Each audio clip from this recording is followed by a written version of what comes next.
pick up the story of Ruth, and it's harvest time. Harvest took place in the months of April and May, and they planted the seed. They sowed the seed, S-O-W-E-D. They sowed the seed and then harvested the barley first and the wheat following the barley. My question for you this morning is, if we reap what we sow, what are you sowing? If we reap what we sow, what are you sowing? The reference there comes from the book of Galatians. Galatians chapter 6, verses 7 and 8. It says, "Do not be deceived, God is not mocked. For whatsoever a man soweth, that also he will reap. For if he soweth to the flesh, he shall of the flesh reap corruption. But he that soweth to the Spirit shall of the Spirit reap life everlasting." So again, the question is, what are we as Christians sowing? In 1874, there was an old hymn written. How many of you have heard of the hymn, "Bringing in the Sheaves"? Hey, I'm talking to the right group now. Last hour, only 2 hands went up. Bringing in the sheaves. I know we talked about singing it one time several months ago, and Corey's like, nobody knows what a sheaf is. We can't sing that. But I want to just read you the first verse. The first verse goes like this: "Sowing in the morning, sowing seeds of kindness, sowing in the noontide, and the dewy eve, waiting for the harvest and the time of reaping, we shall come rejoicing, bringing in the sheaves." You remember it? How often were they sowing? Sowing in the morning, in the noontide, and the dewy eve. Morning, noon, and night. They were sowing. What were they sowing? Deeds of kindness. Now, let me ask you, can you manage to do that? If you're like me, you might get 1 or 2 of the 3. But all day long, can you be kind 24/7? Morning, noon, and night? You can ask for Lee, the office manager. I don't manage to do it all day long. Or you could probably ask Corey or Reagan too. I don't manage to do it 24/7. How long can we manage sowing deeds of kindness? An hour? 2? Maybe we can do it at work or while we're at school or while we're around other people, but when we get home, look out, we've had enough of that. Well, compassion is our topic today. And we are looking at the book of Ruth to see just who and how compassion occurs in that chapter. I want you to think about compassion by this definition. Listen to this definition. It says, compassion is sympathetic consciousness of others' distress together with the desire to alleviate it. Sympathetic consciousness of other people's distress coupled with the desire to alleviate it. You see, it's not just feeling sorry for someone. Compassion is way more than that. It's way more than sympathy. Compassion involves action. Compassion involves action. A desire to do something about the situation.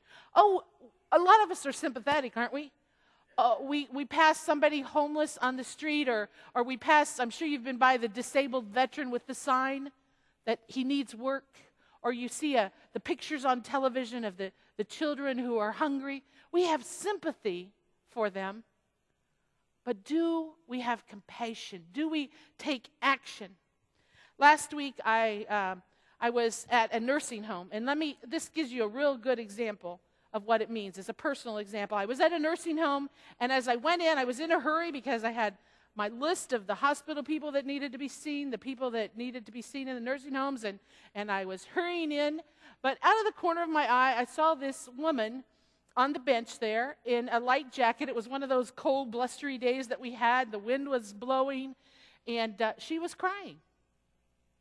And I thought, she had on a work uniform like scrubs that you wear in the nursing home. And I wondered briefly, had she been fired? Why was she sitting out here in the middle of the day in the wind? And I had sympathy for her. Wow, it's got to be cold sitting out there. And you know what I did? I went on in. I did my visit. I visited with the person there, and we had a nice visit, and I came out, and she was still there. She was still shivering in the cold, and by this time she was openly weeping. And finally, I had compassion because I stopped, and I talked to her. And I asked her what she needed, if she needed help, did she need a ride, what was the situation. Do you see the difference? I sympathized on my way in, and I thought, somebody really ought to help her. But on my way out, the Lord finally convicted me that, hey, you're the somebody. You're the somebody that ought to help her and ought to do something about that. She did have a ride on the way, and things were under control, so I didn't have to use my compassion, which, kind of made me feel relieved. That's the kind of person I am. I'm not I already confessed, I'm not a morning, noon, and night person. But the story today really points out, the chapter today really points out two people of compassion. One is Boaz. He is the kinsman redeemer. What it means by that is that in that day and age, when a man died without children, the brother of that man was required to take his wife, the wife, and provide an heir for the dead brother.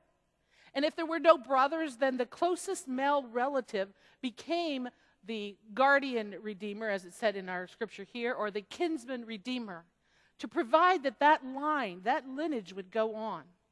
And there were no other brothers. We remember in chapter 1, Naomi says, I have no other sons to provide you as a husband. But there were close male relatives, and Boaz is one of them.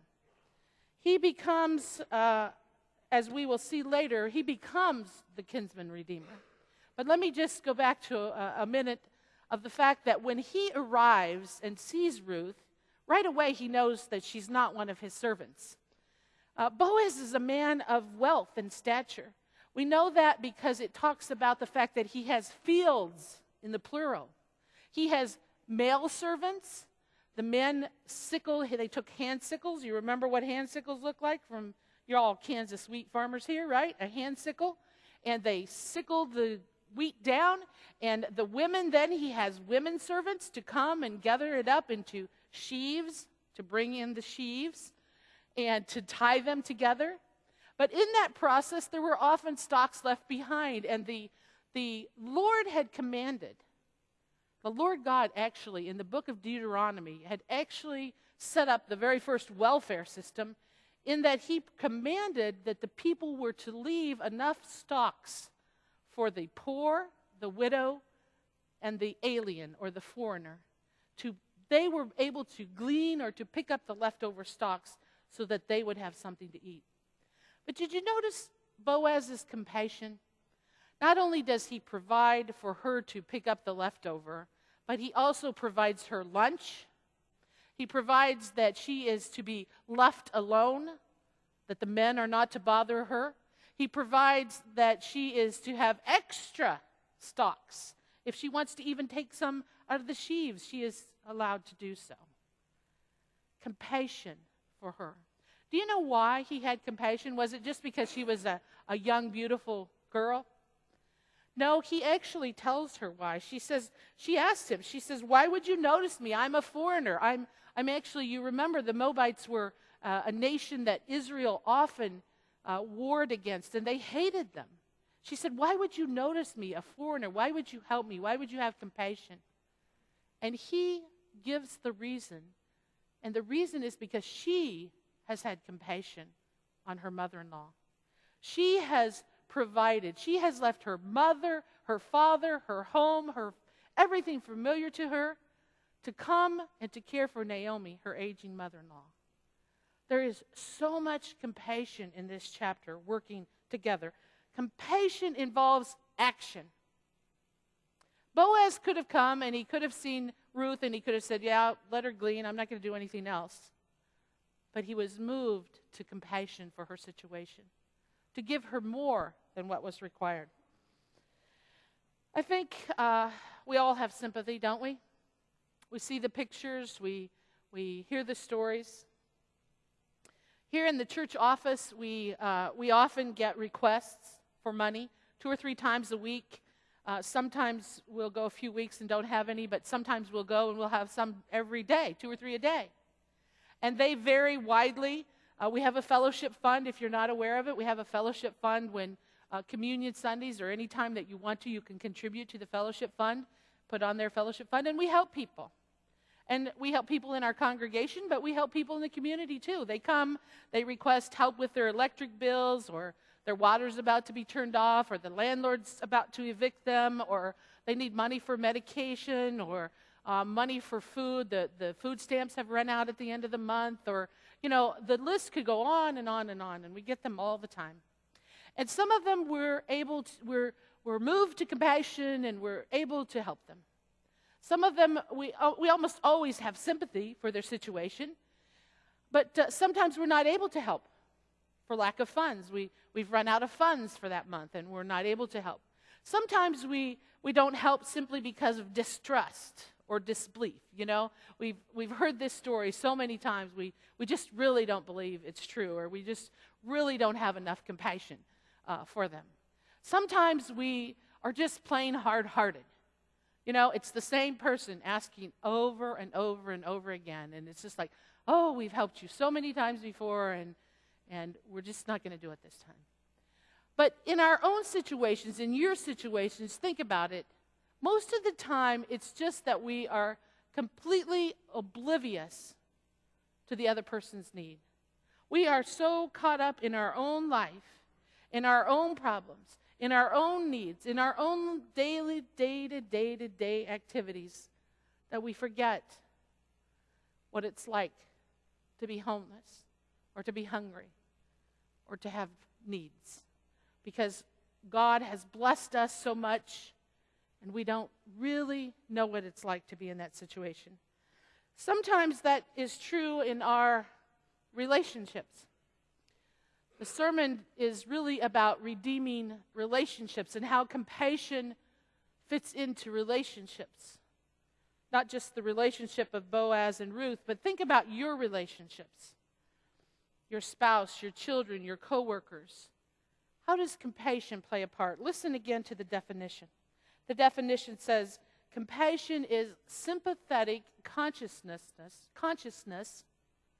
of another's distress.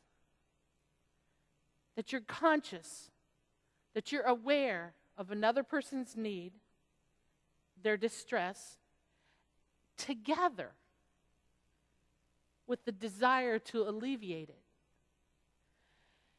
I think so often in relationships, we are actually causing the other person's distress, not trying to alleviate it. The book that I'm reading right now, called The Trust Edge, the author says that there are 4 laws of compassion. And we can see them in our story too. He says that the 4 laws, he takes the word laws, L-A-W-S, and he has each of those stand for something. L, he says, stands for listen. A stands for appreciate. W stands for wake up. And S stands for serve. The 4 laws of compassion. And I want to just talk about them briefly. L is for listen. Unless we listen to another person, unless we can enter into their story, hear the problem, empathize with them, we really can't have compassion. How many of you are good listeners? Hello? How many of you are good listeners? The best way to show that you really care for someone is to listen to them. Listen to them. You see this in children. Children know who care for them because the person listens to them. The author had one gem of a quote, which is so simple. He said, hold one conversation at a time. Hold one conversation at a time. How often do in our relationships are we so involved in, we're talking to someone and the children come up, or we're talking to somebody else and somebody else comes up, and we're holding all these multiple conversations. And everyone realizes, hey, you're not listening to me. You don't really care about me. Have you ever been in a conversation and you're talking to someone one-on-one, and then all of a sudden your mind starts to wander, and you start thinking about, well, now, did I turn off the oven? Or what am I going to have for lunch? Or where are we going to go after this sermon's over? Is she going to get out on time? And your eyes start to wander, and the person knows. The person knows as soon as your eyes start to wander, you get this blank stare. You're not really listening to them. You don't really care about what they're saying. I've been in those conversations. I've been in the kind where I'm just telling this, what I think is a wonderful story or about a need I have, and the other person interrupts. I'm saying, this happened to me. I had this kind of accident and da-da-da-da. And the other person says, well, when I had my accident, I broke 3 ribs. We try to top each other, don't we? While the other person's talking, we're already in our mind turning over what we want to say and what the better story is going to be, right? Or you're talking in a group and someone else comes up and they stop talking to you and they turn and talk to the other person.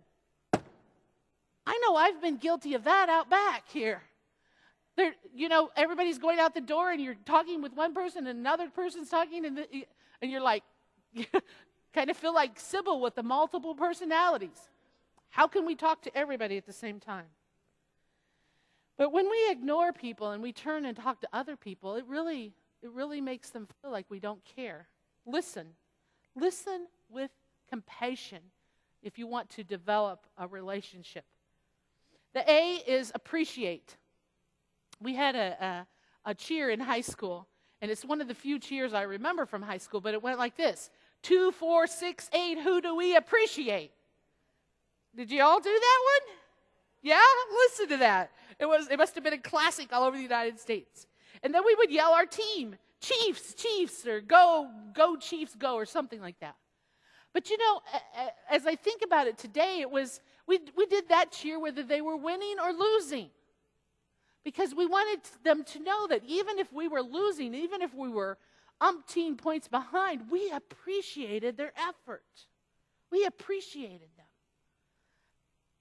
Human beings are designed to need to know they're appreciated. And in a relationship, if we don't show that appreciation, that relationship is headed downhill. If you want to redeem a relationship, one of the quickest ways to do that is to show your appreciation. I got a note this week. It was a great note. It came at just the right moment. It said this: Dear Cheryl, I just wanted to drop you a note to say how much I appreciate you.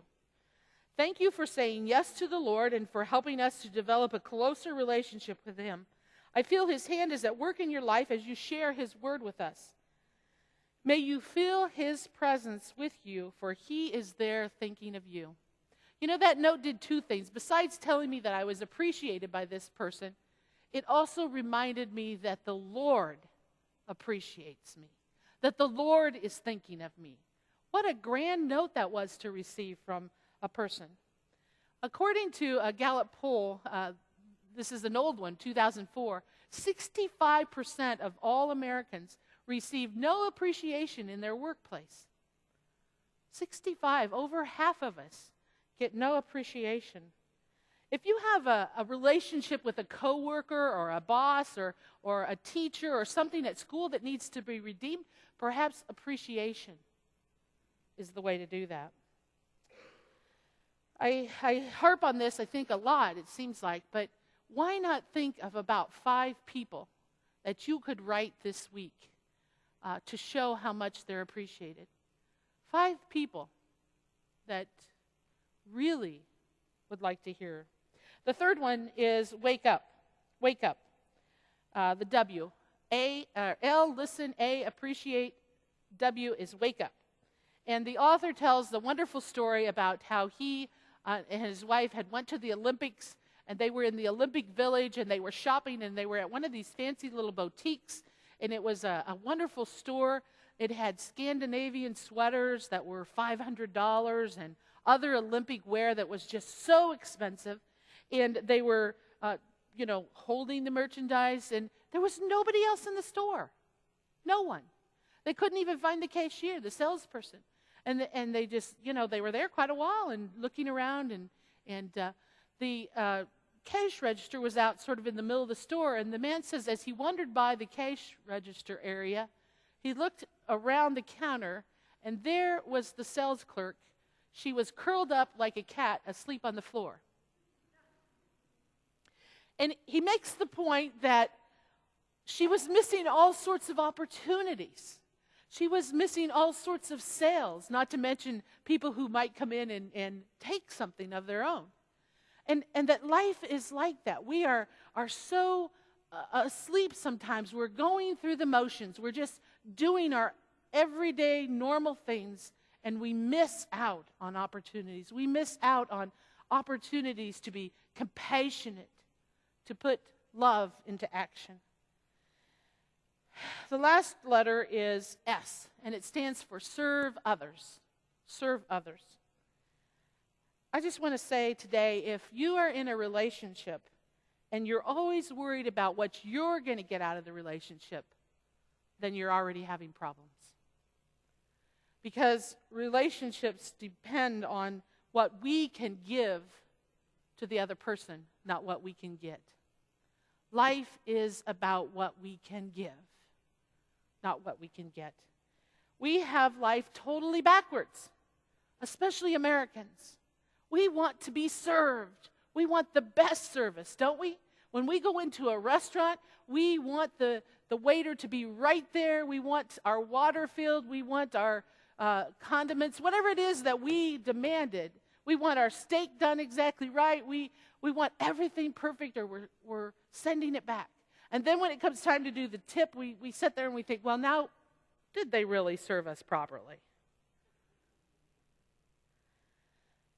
We want to be served, but the message of the Bible is that Christ came to serve others, that we are called to be servants.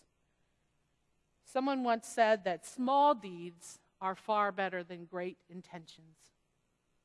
I don't know about you, but I've had a lot of great intentions in life.